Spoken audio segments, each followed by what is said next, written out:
Sono il tenente colonnello Stefano Cordaro, sono un alpinista, una guida alpina. Sono il capo spedizione di questa spedizione di alpinisti militari che è stata condotta sulle Ande peruviane, sul monte Ciula Grande.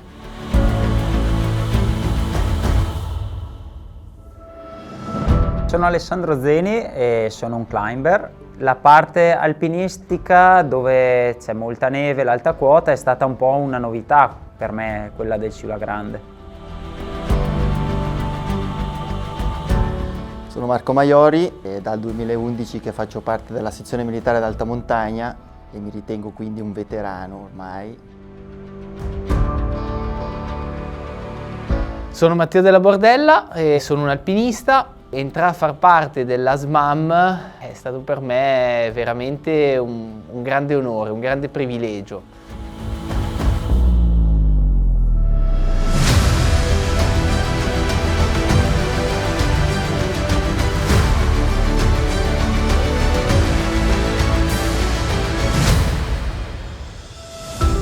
Come è nata questa avventura? Quest'anno ricorrono i 150 anni della nascita del Corpo degli Alpini e tutti gli alpini si stanno movimentando per mettere insieme 150 salite rappresentative di ciò che facciamo.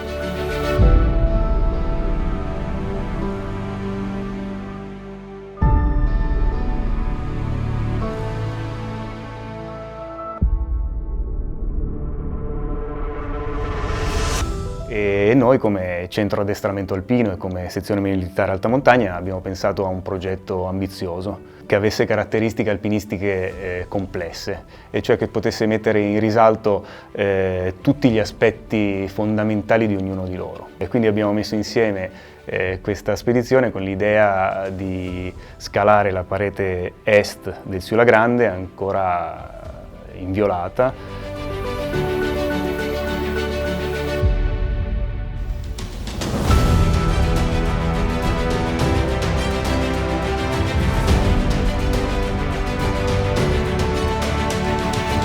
Ci siamo trovati alla partenza quasi come un gruppo di amici, ci siamo trovati amalgamati e molto motivati. Negli ultimi giorni non vedevamo l'ora di chiudere questi enormi e numerosi bagagli per un totale di quasi 100 kg ad alpinista, e siamo riusciti a caricarli sull'aereo.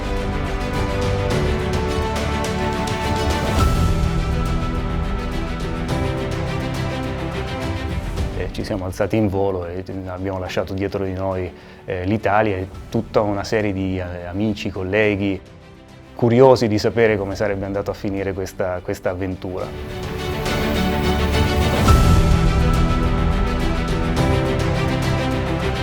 Siamo arrivati finalmente in Perù, dove da Lima avevamo intenzione di spostarci il prima possibile in alta montagna, però ne abbiamo approfittato, visto che la nostra è una spedizione anche di carattere militare, per prendere contatto con il responsabile militare a Lima e con l'ambasciatore italiano, giustamente.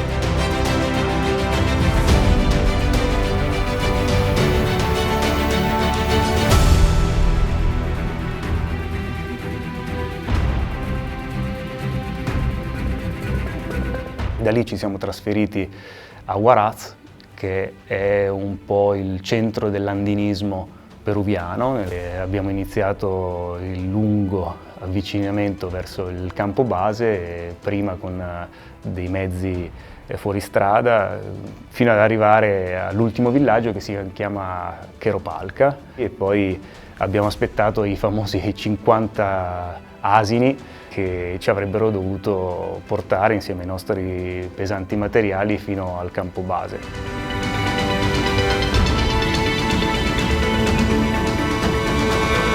Mi ricordo che nella fase di pianificazione avevamo definito le coordinate esatte di dove volevamo piantare il nostro campo base, studiandone l'esposizione, la quota, per poi renderci conto che in realtà la decisione vera e propria è stata presa dagli asini, e lì abbiamo piantato il nostro campo base.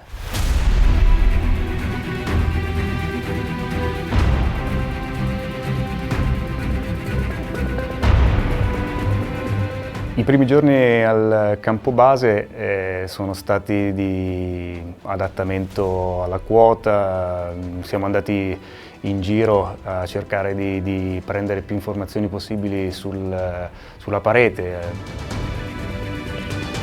Quando pensavamo che tutto fosse pronto per iniziare l'acclimatamento vero e proprio, Philip, uno dei nostri alpinisti, direi anche con caratteristiche importanti per il tipo di salita, purtroppo si è sentito male e è dovuto tornare indietro. E questo è stato la prima criticità da gestire e abbiamo dovuto pensare a questo tipo di salita con una persona in meno. Nei giorni successivi abbiamo iniziato a cercare la strada in questo primo zoccolo di roccia che porta a un ghiacciaio pensile, cercando di portare a più riprese il nostro materiale più in alto possibile.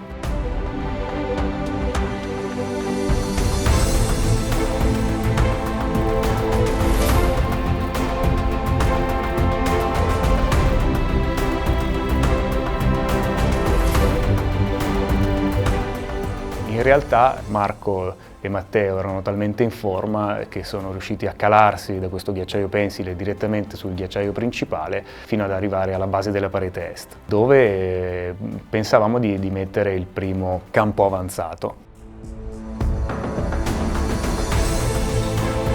E poi abbiamo anche il giorno successivo già iniziato a intravedere la linea di salita e a scalare i primi tiri. Il mio compito principale all'interno della spedizione era proprio quello di aiutare i miei compagni nell'apertura di questo scudo di roccia verticale, dove appunto per quello che era il programma iniziale doveva essere un po' il mio punto forte, dove riuscivo a dare il mio contributo maggiore.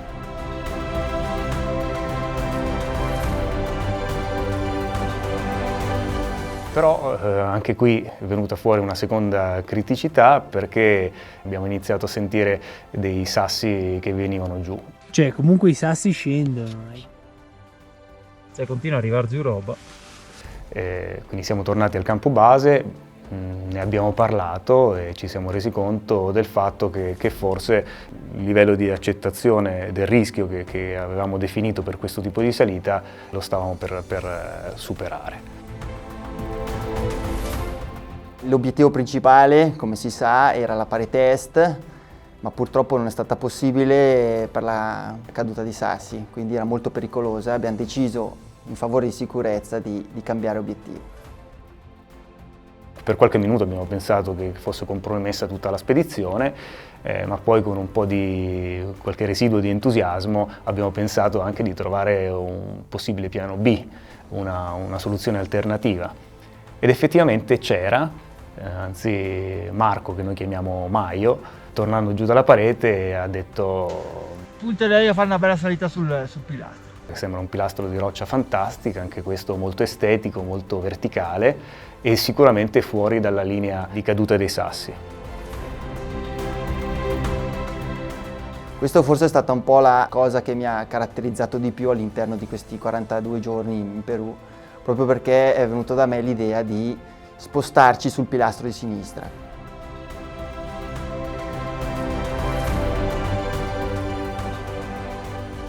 Dopo il nostro cambio programma ha portato a fare una salita di tipo veloce. Io non avevo esperienza di questo tipo, era la mia prima spedizione in alta montagna ed ho avuto un po' di problemi con la quota a 5.000 metri. Da quel momento ho cambiato un po' quella che era la mia idea iniziale, cioè quella di essere protagonista di questa salita, quindi di puntare a fare la cima e lavorare proprio nell'apertura della parte più difficile di questa parete.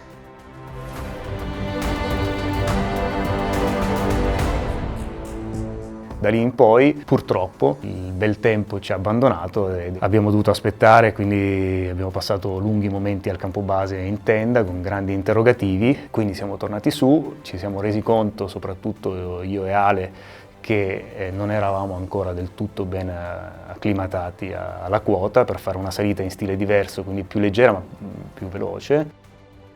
Non stando bene a quella quota mi sono occupato di riportare il materiale al campo base, quindi è stato un po' questo il mio compito. Marco e Matteo hanno intrapreso una salita in stile alpino su questo pilastro. Da qui parte la nostra via, il valore alpino. Suerte ragazzi.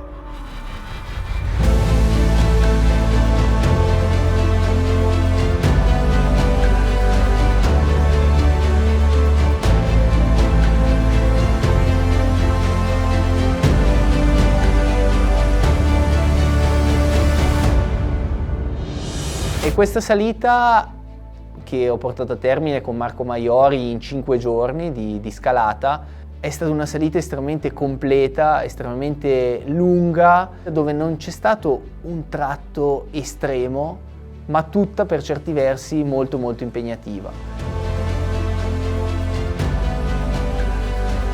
Eravamo da soli io e Matteo in mezzo a questa parete praticamente sconosciuta. Passo dopo passo abbiamo dovuto risolvere tutti i problemi.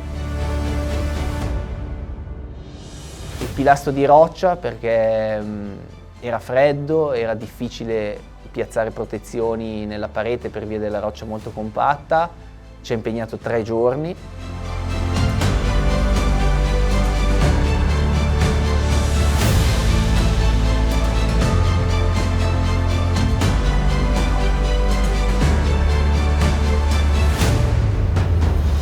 La parte su neve era quella che dai 5.650 metri della cima del pilastro di roccia andava fino ai 6.350 quasi metri della cima.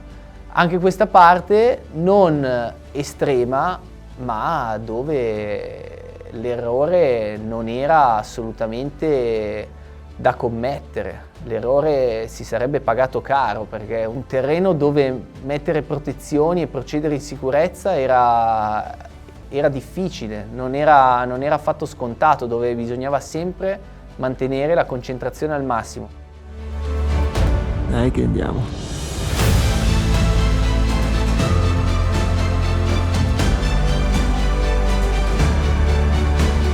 Siamo a 6110.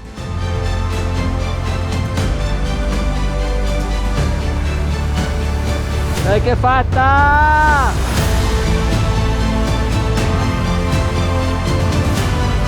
Massimo la grande!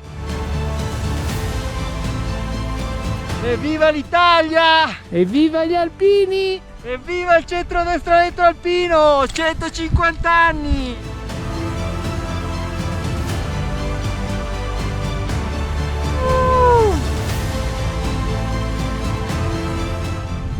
Stefano da Maio.